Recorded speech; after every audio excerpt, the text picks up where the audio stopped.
For families pretty much everywhere, the rising cost of a good education is a huge deal. It's a source of stress, and it feels like the price tag just keeps getting higher. But what if a school decided to just completely break that model? Let's dive into the incredible story of an institution that offers 13 years of schooling for just a single one-time payment. So this is Dr. Badri Patnaik. He's an educator with something like 4 decades of experience. And he's not just the chairman of a school, he's a pretty public voice on the state of education in India. His core message, the thing he comes back to again and again, is that the system is facing a really fundamental crisis, a crisis of respect for its teachers. Now, before we get into the details of his own school, I think it's really important to understand how Dr. Patnaik sees the bigger picture. He speaks pretty often about what he sees as the major hurdles facing the entire nation's educational system. And his concerns, they're really broad. He talks about brain drain, skilled young people leaving India for good. He points to a decline in sports in schools, national policies that just aren't working in practice, and that central issue he always brings up, teachers leaving the profession because they just don't feel valued anymore. This is his public diagnosis of the problem. So all of that just begs the question, right? If that's what he thinks is wrong with the system, then what kind of solution is he trying to build at his own school, St. Xavier International? Well, the answer might surprise you. Let's start with a number, 1,600 rupees. That's about 20 US dollars. This is the effective monthly cost for a child to go to his private English medium school. And this number, well, this number is the key to a very, very different kind of educational model. That incredibly low monthly cost is only possible because of an offer that is, well, it's almost unheard of in modern private education. The idea is simple. You pay once, and your child's schooling is completely covered for over a decade. I mean, the difference here is just stark. The St. Xavier model is a single payment of about 3,000 US dollars for 13 years of education.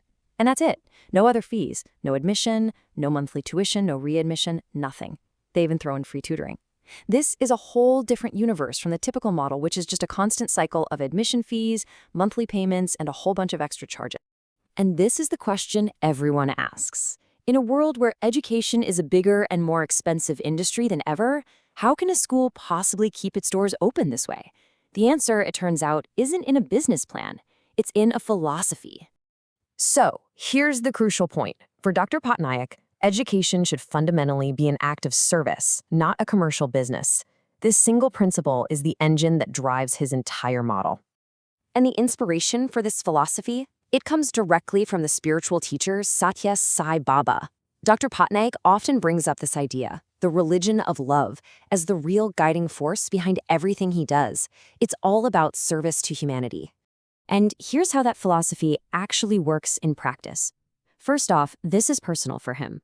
Dr. Patnaik himself was a student at a Satya Sai institution where he got his own education for free, so he's paying it forward. The school itself is run as a charitable trust, not a for-profit company. The focus is holistic. It's on character or Sanskriti just as much as it is on academics.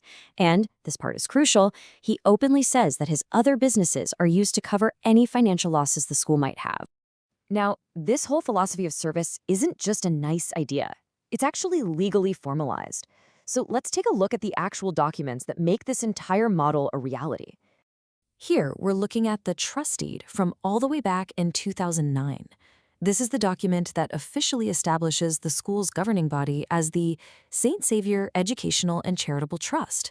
This is the legal foundation for everything. And if you look at the trust's stated objectives, they go way beyond just this one school. The legal mandate is incredibly broad. It includes everything from disaster relief to setting up hospitals and homes for the needy. This document legally frames the entire organization's purpose as purely 100% charitable. The way this trust is governed has also changed over time.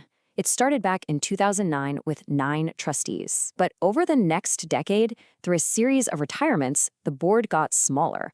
Today, the trust is managed solely by its founder, Dr. Patnaik, and his wife.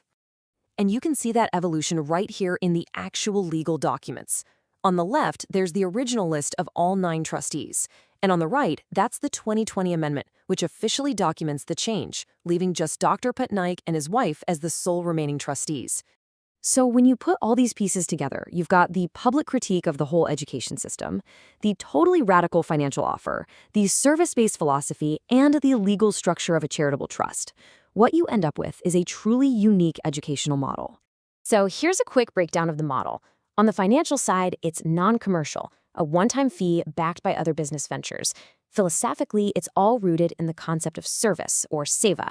Educationally, it combines a standard curriculum with a really deep focus on character development. And for governance, it's a charitable trust run directly by its founders.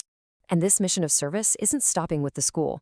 The trust is also planning to open the Prashanti Hospital, which aims to provide free medical care for children, with a special focus on heart conditions. It's about extending that same philosophy into the healthcare world. And all of this brings us to one final, really crucial question. Is the St. Xavier model a scalable blueprint that could actually help solve the broader education crisis? Or is it something much more personal, a unique act of service, powered by the specific resources and the deeply held faith of its founders? That's really the question to think about.